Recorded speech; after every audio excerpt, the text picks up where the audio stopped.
Chapter 8. When he came down from the mountainside, large crowds followed him. A man with leprosy came and knelt before him and said, "Lord, if you are willing, you can make me clean." Jesus reached out his hand and touched the man. "I am willing," he said.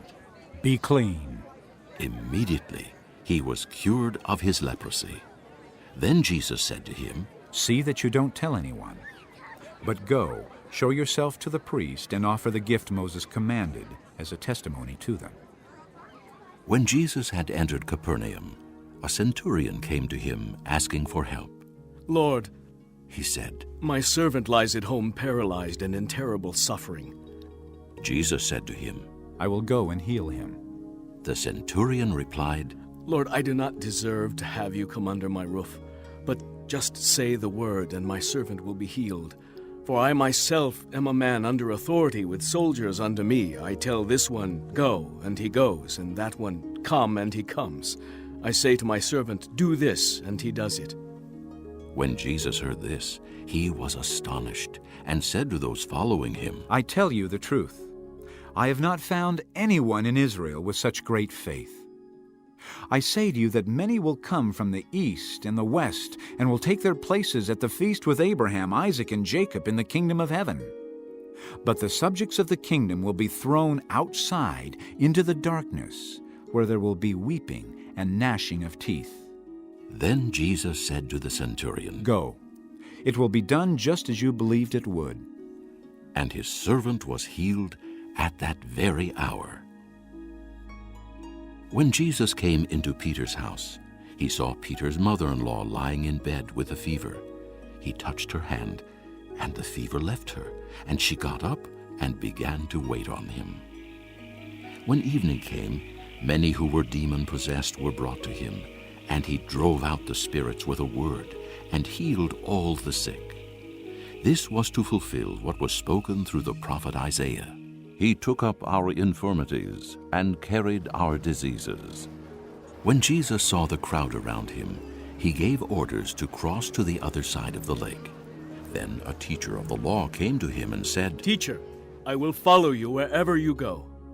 Jesus replied, "Foxes have holes and birds of the air have nests, but the Son of Man has no place to lay his head."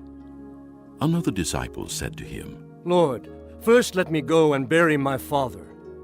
But Jesus told him, "Follow me, and let the dead bury their own dead." Then he got into the boat, and his disciples followed him.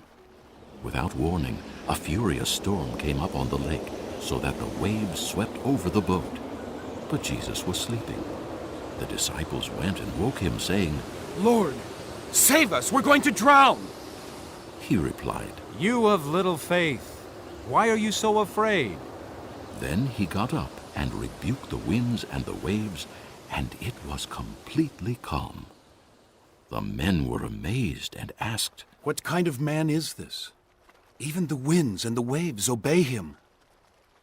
When he arrived at the other side in the region of the Gadarenes, 2 demon-possessed men coming from the tombs met him. They were so violent that no one could pass that way. "What do you want with us, Son of God?" They shouted, "Have you come here to torture us before the appointed time?" Some distance from them, a large herd of pigs was feeding. The demons begged Jesus, "If you drive us out, send us into the herd of pigs." He said to them, "Go." So they came out and went into the pigs, and the whole herd rushed down the steep bank into the lake and died in the water. Those tending the pigs ran off, went into the town, and reported all this, including what had happened to the demon-possessed men. Then the whole town went out to meet Jesus, and when they saw him, they pleaded with him to leave their region.